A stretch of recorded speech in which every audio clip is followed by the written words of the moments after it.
सिद्धी hospital Manchar जे doctor Atul Shinde sir आहेत त्यांच्या हॉस्पिटलमध्ये आलो आहे.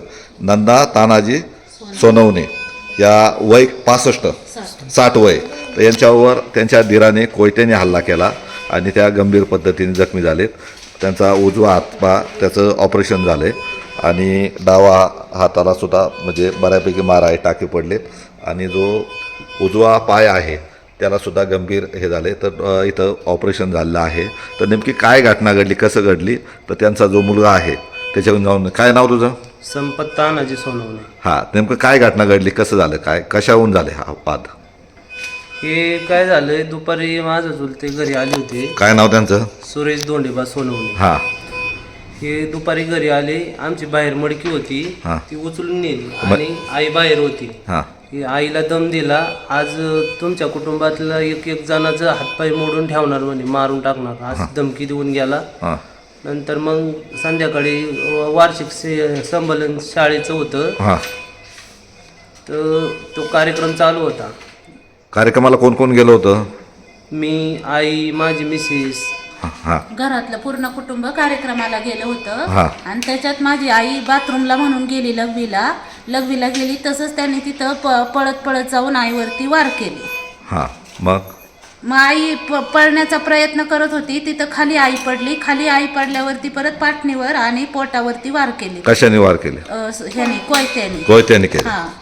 हां. मग पुढे मग पब्लिक गोळा झालं आणि आईला हॉस्पिटलमध्ये हलवलं. हां. बरं.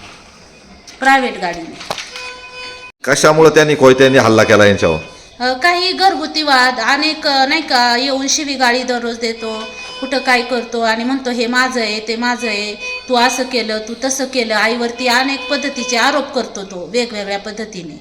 आणि इथून मागं पण आहे ना, प्रत्येक वेळेस कुऱ्हाड, चाकू, कोयता असं घेऊन प्रत्येकाला, लहान मुलींना पण धमकी देत होता तो. धमकी देऊन आता त्याने डायरेक्ट वारच केले. रक्तबंबाळ अवस्था झाली पूर्ण आईची. हां. मग तुम्ही पारगाव पोलीस स्टेशनला गेले आणि तक्रार दिली. मग त्यांचं म्हणणं जमिनीचं किंवा घरचं वाद आहे, तुम्ही मिटवलं नाही का तुम्ही? हो, मिटवलं, सगळं मिटवलं. तरी पण तो परत राहून येतो. माझ्या भावांकडनं पैसे उकाळतो, वडिलांकडून उकाळतो की मला एवढे पैसे द्या, मला तेवढे पैसे द्या. आणि काम करून माझे वडील भाऊ हे काम करून त्याला पैसे देतात की बाबा जाऊ दे, बारीक आहे, नको भांडणं करायला, हे करायला. पण तो जास्तच तो ह्यांच्यावर हे करतो. बघा, तुमचं म्हणणं समजा काही घरगुती वाद किंवा न्यायालयीन प्रक्रिया किंवा पोलीस स्टेशनमध्ये त्यांनी जायला पाहिजे, असं परस्पर त्यांनी हत्यार उगारून किंवा एका कोयत्याने त्यांनी वार करणं हे बरोबर नाही. म्हणजे कायद्याच्या भाषेत सांगायचं त्याचं काय म्हणणं असेल ना, तर ते पोलीस स्टेशन आहे, न्यायालय आहे, परंतु असा कोणाला मारण्याचा अधिकार नाही. आणि आता पाहतो जे पेशंट आहे ते ICUमध्ये आहे आणि गेल्या अनेक वर्षापासून त्रास होत होता तुम्हाला. तो त्रास देतो का तुम्हाला? देतोय. याच्या अगोदर कधी झालंय का असं काय? झालं. करणी करी ती म्हणते, करणी करायचो गे का मी. करणी करते का, असं अंधश्रद्धा? हा. म्हणजे त्याचा तो आरोप आहे का करणी करायची? हा. म्हणजे करणी करीते मी. असं म्हणणं आहे त्याचं. ठीक आहे बा, त्यांचं म्हणणं आहे ज्यांनी जो आरोपी आहे पारगाव पोलीस स्टेशनने त्याच्या गुन्हा दाखल केला आहे का, तो म्हणतो का करणी करते. म्हणजे ह्या आधुनिक युगात सुद्धा किती अजून भ्रम आहे किंवा चुकीच्या पद्धतीने आरोप केले जातात हे पाहतोय. आणि नंतर आता पारगाव पोलीस स्टेशनने तुमची तक्रार घेऊन त्याच्यावर कारवाई केली आहे ना? हो, कारवाई केलेली आहे. म्हणजे त्याला आतमध्ये किंवा ते आता कोर्टात जातील, काय असेल ते कायदेशीर बाबी तो पूर्तता करेल.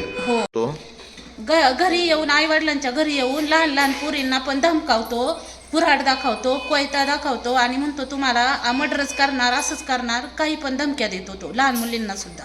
पण त्याचं नेमकं म्हणणं काय, नेमकं कशामुळे हा करतो? त्याचं म्हणणं आम्हाला पण नाही तो सांगत की विनाकारण येऊन आम्ही यात्रा असो, दिवाळी असो, पाहुणे रावळे गोळा झाली का तो शिवी गाळी करतो आणि हत्यारी काढतो बाहेर, कुऱ्हाडी ही काढतो. आम्हाला पण 4 वेळा कुऱ्हाडी दाखवलेल्या आहेत त्यांनी. म्हणजे तुमचं म्हणणं बरोबर आहे का, तो पाहुणे आले किंवा कोणी आले घरी तर तिथं एक दहशत निर्माण करण्याचा प्रयत्न करतो. त्याच्या हत्यारं आहेत ते सुद्धा पोलिसांनी जप्त केली असतीलच किंवा अजून काय मिळत असेल तर पोलीस त्याचा तपास करतील किंवा मुलांचा काय दोष आहे किंवा तुमचाही सुद्धा काही दोष नाही. रितसर त्या पद्धतीने न्यायालयात जाणं, पोलीस स्टेशनला जाणं आणि न्याय मागणं हे कर्तव्य आहे प्रत्येकाचं. असं कायदा हातात घेऊन कोणी काम करू नये. आणि तुम्ही त्या संदर्भात तुमच्या घराची मीटिंग किंवा भावकीची मीटिंग घेतली नाही का, बुवा हा असा करतोय किंवा काय? घेतली होती. एकदा काय झालं, पूर्ण घरच त्यांनी नाव करून घेतलं होतं सगळं. हां तर ते सही पण देत नव्हता.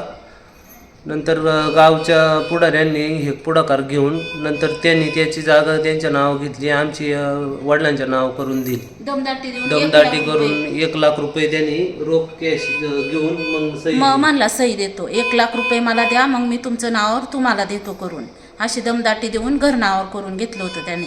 त्यांनी नाव केलं. आणि त्यांचं पूर्ण कुटुंबच आमच्या वडिलांच्या मागं लागलेलं आहे, आई वडिलांच्या. आई वडिलांच्या. तुम्ही कुठं असता? मी केडगाव चौफुल्याला चौफुल्याला. त्यांची मुलगी आहे ना? हा. हां ठीक आहे. म्हणजे एवढं सगळं मदत करूनही तो अशा पद्धतीने त्रास देतो. तर या संदर्भात पोलिसांनी सुद्धा गांभीर्याने तपास करून संबंधित जे आहे त्यांच्यावर कायदेशीर कारवाई होणं गरजेचं आहे.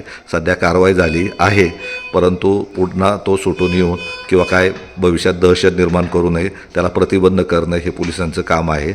आणि हे पूर्ण कुटुंब एकदम घाबरलेल्या अवस्थेत आहे. आता ह्या ज्या आजी आहेत त्यांचं 60 वय आहे आणि त्यांचा म्हणजे जो उजवा हात आहे तर तो सुद्धा फ्रॅक्चर झालेला दिसतो आहे. आणि जो डावा हात आहे त्यालासुद्धा गंभीर मार लागलेला आहे, त्याच्यावर टाके पडलेले आहेत. आणि जो उजवा पाय आहे तर तोसुद्धा फ्रॅक्चर किंवा गंभीर स्थितीत दिसतो आहे.